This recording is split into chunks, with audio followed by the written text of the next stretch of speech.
নমস্কার সবাইকে, good morning. কেমন আছো সবাই? আশা করব সবাই ভালো আছো, সুস্থ আছো। আমিও ভালো আছি। চলে আসলাম আবার নতুন ভিডিও নিয়ে, নতুন ব্লগে। তো দেখতে পাচ্ছ সকালবেলা রেডি হয়ে গেলাম, কারণ যাব আজকে ব্লাড টেস্ট করার জন্য। 1 মাস হয়ে গেছে, তো ব্লাড টেস্ট মানে প্রতি মাসে মাসে করতে হয় আমাকে। তোমরা সবাই জানো আমি একজন কিডনি ট্রান্সপ্লান্ট রেসিপিয়েন্ট। আমার ট্রান্সপ্লান্টের 1 বছর সম্পন্ন হয়েছে। তো আমি তো বর্তমানে সুস্থ আছি, ভালো আছি। তো রোজের মতো আজকেও বেরিয়ে গেলাম সকালবেলা যে ব্লাড টেস্ট করার জন্য। এখন তো আমি একাই যাই অনেক দিন থেকে, তোমরা সবাই জানো 6-7 মাস পর থেকে মোটামুটি আমি একাই যাই, বাইক নিয়ে যাই। তো এখন তো ঠান্ডা ভালোই পড়েছে। তোমাদের দিকে কেমন ঠান্ডা অবশ্যই কমেন্টে জানাও। এখন মোটামুটি 6:45 মতো বাজে, সামথিং 7টার মতো বাজে, হ্যাঁ 10 মিনিট কম 7টা বাজে। সকালবেলা একটু উঠলাম, উঠে একটু হাঁটাচলা করলাম, তারপর তোমাকে বেরিয়ে গেলাম যে ব্লাড টেস্ট করতে যাব। তার জন্য দেখতে পাচ্ছ তো আমাদের তো বাঁশের মাচা, তোমরা সবাই জানোই যে নদীতে ব্রিজ টিরিজ নেই। তো তার জন্য আর আমাদের এখানে পুজো, 2 দিন পরে পুজো আমাদের এখানে, বল্লাকালী পুজো, বল্লামা পুজো দেখতে পাচ্ছ। তো প্যান্ডেল হয়ে যাচ্ছে, 2 দিন বাউল গান আছে, একদিন সাংস্কৃতিক অনুষ্ঠান আছে, বাইরের প্রোগ্রাম হবে। আর দেখতে পাচ্ছ মা কালী তো এখনও তো রং দেয়নি, এমনি দিয়ে রাখছে, 2 দিনের মধ্যে সব কমপ্লিট হয়ে যাবে। শুক্রবারে তোমার গিয়ে বললাম মা পুজো। যাদের যাদের আসার ইচ্ছা অবশ্যই চলে আসো। সবার কাছে ইনভাইট থাকলো সবাইকে যে সবাই চলে আসো আমাদের পুজোতে, আমাদের গ্রামে।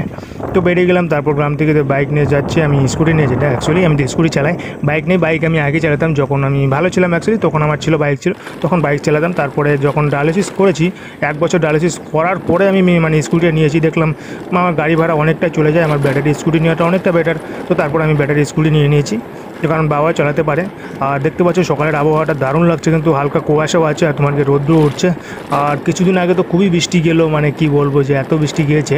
আশা করবো তোমাদের ওখানেও বৃষ্টি হয়েছে, আমাদের এখানেও প্রচণ্ড বৃষ্টি হয়েছে ঠান্ডার দিনে। তো এখন মোটামুটি সেরকম ঠান্ডা পড়েনি, কারণ রৌদ্র আছে দেখতে পাচ্ছ, আর কুয়াশা আছে। আর আকাশটা কিন্তু দারুণ লাগছে চারিদিকে, তোমার রাস্তার চারিদিকে যে ধানের জমি, ধানগুলো পেকে গেছে, সবাই কাটবে আর কিছুদিনের মধ্যে। তো ভিউটা কিন্তু দারুণ লাগছে, কেমন লাগছে অবশ্যই কমেন্টে জানাও। আর দেখতে দেখতে এটা আমাদের খেলার মাঠ, যেখানে খেলতাম অ্যাকচুয়ালি, আগে খেলতাম, এখন তো আসা হয় না। খেলতাম বা রান করতে আসতাম, আমি মাঠে আসতাম সকালবেলা দৌড়ানোর জন্য। এখন তো আর এইসব দিকে আসা হয় না, কি বলবো। তারপর চলে আসলাম, আমি তো যাই তোমার কার্গিলের রাস্তাতে, মানে যে রাস্তাতে যাই, তোমরা জানো যে রাস্তাটা কাজ হচ্ছিলো, তা কাজ এখনও কমপ্লিট হয়নি। কবে কাজ কমপ্লিট হবে কে জানে। তবু এখান তো অনেকটা সোজা হয় এখন, তবু অনেকটা আছে। আগে তো বড় বড় গিট্টিগুলো ছিল, যাওয়া যেত না, এখন মোটামুটি ঠিক আছে, যাওয়া যায় দেখতে পাচ্ছ। আর আমাকে তো ব্লাড টেস্ট করার জন্য যেতেই হবে, মানে এখন তো 1 মাস পর পর অ্যাকচুয়ালি ব্লাড টেস্ট করতে যাই। আগে তোমার গিয়ে যখন কলকাতায় ছিলাম, তখন তো সপ্তাহে সপ্তাহে ব্লাড টেস্ট করতে হতো। 3 মাস যখন ছিলাম, সপ্তাহে সপ্তাহে ব্লাড টেস্ট করে ডাক্তার দেখাতে হতো। তো আজকে যাচ্ছি তোমার গিয়ে ব্লাড টেস্ট করার জন্য। 1 মাস হয়ে গেছে, কারণ গত 14 তারিখে ব্লাড মানে ডাক্তার আসলো, তার 13 তারিখে আমি টেস্ট করেছিলাম। শুধু তখন হিমোগ্লোবিন আর ক্রিয়েটিনিনটা করেছিলাম। আর তোমার গিয়ে যখন কলকাতায় গিয়েছিলাম, তখন তো টোটাল টেস্ট করেছিলাম। তো গতবার তো আমার মানে সব কিছু ঠিক ছিল, তোমার গিয়ে মানে হিমোগ্লোবিন তো ঠিকই ছিল মোটামুটি, 13 পয়েন্ট কত 2 না 3 ছিল। আর ক্রিয়েটিনিনটা বেশি ছিল একটু, 1.44। তো জানি না এবার কী আসবে, তো রিপোর্ট করতে যাচ্ছি। এবার টোটাল রিপোর্টটাই করবো, কারণ পটাশিয়ামও তার আগের মাসে করেছিলাম, 6 তারিখে সামথিং, 5 তারিখ কিংবা 4 তারিখ হবে, তখন 4.9 ছিল। আর এমনি তো সব কিছু নর্মালি আছে, মোটামুটি ইউরিন টিউরিন সব কিছু নর্মালি আছে। আর দেখতে পাচ্ছ তোমার ট্রেন লাইনের রাস্তার কাছে চলে আসলাম। এই তো রাস্তা খুবই খারাপ, কি বলবো। তো আর এদিকে তো জল জমে থাকে, এই রাস্তাগুলো যে কেন করে আমি জানি না, যে রাস্তার নিচে যাওয়া যায় না, সাইড দিয়ে উঠে আসতে দেখতে পাচ্ছ, খুবই অসুবিধা। জলটা জমে থাকে, বৃষ্টি হলে তো আরও বৃষ্টি হলে যাওয়াই যায় না, মানে কিছু বলার নেই। তারপরে এইটুকু রাস্তা, ট্রেন রাস্তার এইদিকে ভালো আছে রাস্তাটা, ওইটুকু ভালো ছিল। অবশ্য পুরোটা ভেঙে দেবে, এগুলো ভেঙে ঠিক করে দেবে রাস্তাটা হয়তো, শুনলাম যেটা কাজ হচ্ছে, কবে কাজ হবে কে জানে।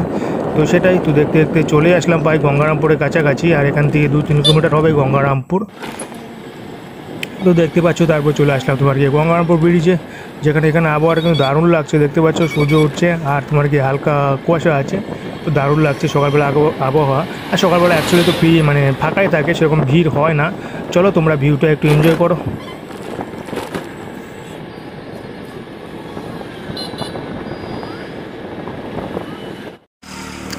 তারপর তোমাকে দেখতে পাচ্ছ চলে আসলাম সোনোস্ক্যান, মানে আমি সোনোস্ক্যান দিয়ে তো আমি ব্লাড টেস্ট করি অ্যাকচুয়ালি, সোনোস্ক্যানে এখান থেকে আমি করি এখন। এখান থেকে ঠিক আছে, কারণ ডাক্তারবাবু আমার মালদাতে যে আসে কেশবশীল স্যার, তো সোনোস্ক্যানেই আসে, তো এখানে তার শাখা, তো এখানেও সোনোস্ক্যান, তো এখানে করি। তো এখন একটু বসে আছি, ভিড় তো নেই সেরকম, সকালবেলা তো ফাঁকাই থাকে।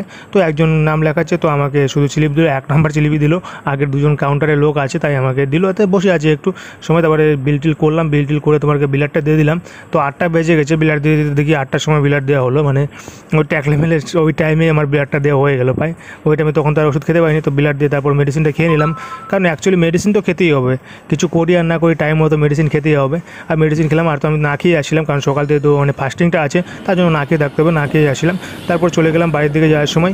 বাড়িতে যাওয়ার সময় দেখতে পাচ্ছ মানে আমাদের গঙ্গারামপুর 4 রাস্তার মোড় যেটা, সেখানে যাচ্ছি। আসার সময় তো আমি বাইপাস দিয়ে চলে আসলাম, ওদিক দিয়ে হয়, এখান থেকে ঘোরা হয় একটু, তা ওখান থেকে চলে আসলাম। ওই এই সামনে দিয়ে আর যায়নি, মানে 4 রাস্তার মধ্যে ট্রাফিকের লাইন দিয়ে যায়নি, ট্রাফিক লাইন না, ওই সিম্পল রাস্তা আছে সাইডে একদম, যে সোনস্ক্যানের সামনে সাথে ওঠে, তার জন্য ওদিক দিয়ে আসলাম। ওকে চলো, এখন তোমরা ভিউটা এনজয় করো একটু, এখন যাবো বাড়ির দিকে।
তো দেখতে পাচ্ছ, দেখতে দেখতে চলে আসলাম বাড়ির কাছে। তো একদম বাড়ির গ্রামে ঢুকে গেছি এখন। আর ভিউটা কেমন লাগলো অবশ্যই কমেন্টে জানাও। এরকম গ্রামের ভিউ দেখতে কাকে ভালোবাসে তো অবশ্যই কমেন্টে জানাবে। আর কারো কিছু জিজ্ঞাসা থাকলে বা কিছু প্রশ্ন থাকলে অবশ্যই কমেন্টে করতে পারো, আমি তাদের উত্তর দেবো। আর আমার ক্রেডিটেনটা কী আছে অবশ্যই তোমাদের আমি নেক্সট ভিডিওতে তোমাদের সাথে শেয়ার করব। আশা করি ঠাকুর করে জানি এবার কমে যায়, এখন যাই না, ভগবান করে কী হবে। তো সেটাই জানি কমে যায়। নর্মাল হলে ভালো লাগে, একটু বেশি হলে বুঝতে পারো টেনশন হয়ে যায়। হালকা বেশি তো ঠিক আছে, মানে মানা যায়, কিন্তু একটু বাড়লে তবুও একটা টেনশন হয়ে যায় না। বাট মানে কী বলবো, আর কম থাকলে নর্মাল থাকলে তো কোনো টেনশন থাকে না, বিন্দাস থাকা যায়। একটু বাড়লে একটু টেনশন থাকে, সেটুকুই। আর দেখতে পাচ্ছ তো আমাদের গ্রামে চলে আসি। তো এখন আবার নদী পার হয়ে যেতে হবে। তো আমাদের তো বাঁশের ব্রিজ এক কথায়, যেটা নেই এখন। এদিকে রাস্তাটা একটু ঠিক করেছে, তবু বৃষ্টির সময় তো খুবই খারাপ ছিল। তারপর বাড়ি চলে আসলাম। বাড়ি চলে এসে দেখি তোমার খিদেও পেয়ে গেছে, কারণ 9টা বাজে, এখন 9টা পার হয়ে গেছে। না খেয়ে আছি, তোমার চা বিস্কুট তো কিছুই খাইনি, ফাস্টিং ছিল। তো রুটি সবজি করে রেখেছিলো, সেটাই এখন খাচ্ছি। দেখতে পাচ্ছ রুটি সবজি। ওকে সবাই ভালো থেকো, সুস্থ থেকো, দেখা হচ্ছে পরের ভিডিওতে। ভিডিওটা কেমন লাগলো অবশ্যই কমেন্টে একটু জানাও। এরকম ভিডিও যদি দেখতে চাও